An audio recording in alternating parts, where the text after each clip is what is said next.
Hey guys, it's Christina. Welcome back.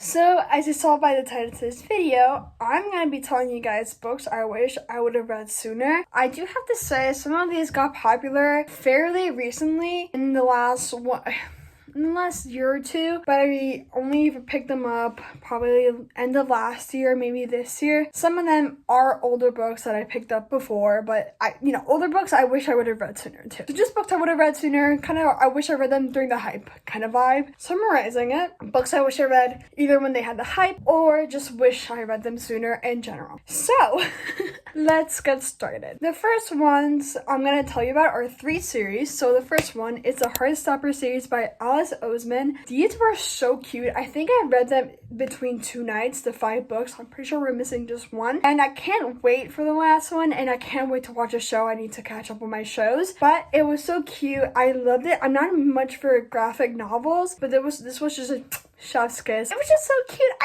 I loved how it approached, typical issues teenagers have, like sexual orientation to like growing up and depression and that kind of different stuff. I loved it. And again, fluffy, cute. The drawings were so cute. I just really liked it. And these have been around for a while. I started to pay attention to them because Sarah Crowley really liked them, and I was like, oh, maybe I should read them because I trust her taste more than a lot of other people's. So I did, and she has great taste. And everybody that loves these books also has great taste. And then we have, again, like I said, more recent hype, but it took me a while to start, the Magnolia Park series, and that I'm gonna intertwine it with the Addicted Calloway Sisters series. I do have to say, when the Addicted Calloway Sisters series started, was not old enough to start reading these, but I wish I would have been old enough to start reading them because I had like 10 books to catch up on. I love the Addicted Sisters Calloway series so much. I've read all of them, and by the way, Daisy and Reich are my favorite couple. There's no teams, but I feel like it says a lot when you like one of the couples more. And then for Magnolia Parks, it took me so long to pick it up because everybody was saying how toxic it was, blah blah blah. I'm like, ugh, like I'm not over my toxic couple era, but I'm like, oh, I don't know, like it seems really toxic. And then I forgot who it was. They're like, if you like the Addicted Calloway Sister series, you're gonna like this book. Like they were like, it's Gossip Girl / Addicted series, but like British. And I was like, oh, so it's not that toxic. I was like, sign me up. But by the way, Magnolia Parks is slightly more toxic than the series and like the show and the books combined, but I really liked it anyway. And I'm actually soon gonna start Magnolia Parks Into the Dark, so I'll be all catched up. I'm pretty sure that's the last Magnolia book, but I think there's more Daisy books to come. I can't remember for the life of me. But anyway, then for books, just like not standalones but not series, we have The Right Move by Liz Tom Ford. I read the first one, which was Mile High, like about a year ago, and I got deterred because there was a lot of negative reviews on that one, and I liked it, but just the negative reviews just pushed me away from this series. But I heard so many great things of The Right Move, and actually my friend gifted me a copy of this book, and I absolutely loved it so much more than Mile High. I can't wait to read the rest of the books. I can't believe I put it off for this long, but now I'm officially hooked to Liz Tom Ford, and I think I need to read 2 or 3 more books, and there's one to be released, so I gotta catch up. Then we have this one. This one's a little bit controversial for me because I put it on there, but it's not necessarily one of my favorites compared to the rest of this list. Say You Swear by Megan Brandy. I put this on here because I did really enjoy it. I was so scared because everybody was like, it's so Wattpad, and I love Wattpad. So I don't know why I kept putting it off. And then I saw Destiny Sidwell loved it, and I was like, she's way more mature when it comes to her reading than I am, and she enjoyed it. So again, I was influenced by my favorite booktubers, and I was like, I gotta read it. Like, I was so giddy over it. Like, not giddy because it was like a happy book, definitely not a happy book, but I was like, oh my god, like this is Wattpad and I'm eating everything up. That's why I wish I read this sooner, because she recommended this book a while ago, like a few years ago, and I was like, I'll get to it. I got to it like last semester. Finally.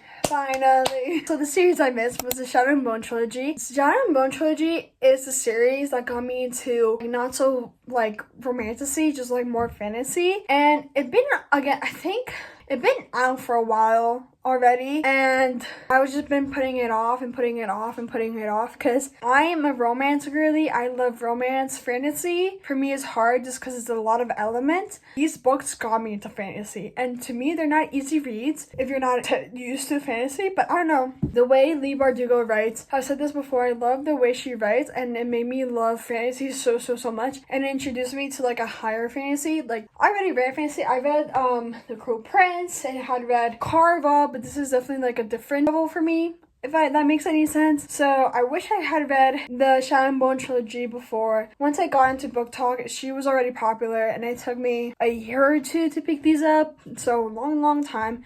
Although it has been a long time since I've read them. Continuing on the fantasy route, we have Once Upon a Broken Heart by Stephanie Garber. Like I just mentioned, she's more of a romantasy more than fantasy author for me, and I love the series. I like Carva, but I really love Once Upon a Broken Heart more. And again, a book that was trending. I was too scared because it was trending, and then I picked it up and I was like, why did I wait? It was trending for a while. I went to visit my friend and she had the physical copy and she lent it to me for my trip while I was there. Loved it. Wish I had read that sooner. Again, all these I wish I had read it sooner. So now we're down to our last 3 books. So first of all is Daisy Jones and the Six. This book is not that old. None of these are, except the last one I'm going to talk about, but none of these books are that old, but I feel like Daisy Jones and the Six changed my life. And again, I'm keep repeating myself. It was so popular I got scared, and then I picked it up and I was like, shit, like I love this. So yeah, again, wish I read it sooner, changed my life, and now I'm clinically obsessed with this show and this book. I feel like I love this show and the book separately. The book, it's just a book. It's the book. And this show, I love it because you have the book and then you have what really happened. If you know, you know. And it's just different, and putting faces and like seeing the faces in the music, it's just like, it was like just added that for me. It was like, oh, the addiction is getting worse. And then we have Powerless by Lauren Roberts. This one is the most like, you're like, why did you add this book? Because I actually didn't read it too long after it was released, but again, missed the hype. Wish I would have read it when the hype, I think I read actually, it was a while after, because I read it after Reckless was released, which by the way, haven't read that yet. Reckless was already out when I read Powerless. Sarah Crowley, loved this book, and again, I couldn't bring myself to read it. I think I've also been on a fantasy slump. I know it's just contrary to what I just said, but I've been more of in a romance reading mood, mostly because of school. School has been a toll on me, so reading fantasy just feels like a little more like I need more brain power, and I usually don't have that. I am reading Onyx Storm right now, but I started in January. I started when it came out, and I'm still reading it. So fantasy for me takes a while, and I like to enjoy it, so I've been putting it off so I can enjoy all the fantasy books I'm supposed to be reading at a time I can enjoy them and give them a fair rating. Last but not least, this is not an oldie but goldie, and I think I could have read it earlier than I did. That's why it's on this list. So, and then it's The Fault in Our Stars by John Green. I hadn't watched the movie, definitely when I was very young, but it resonated a lot with me because my grandfather had cancer and he died of it. When I watched a movie, I wasn't into the reading like I am now. I was like, there's no need. And then I think I read one other John Green book, loved his writing. I was like, okay, I gotta know what the hype is about around the book and not just the movie.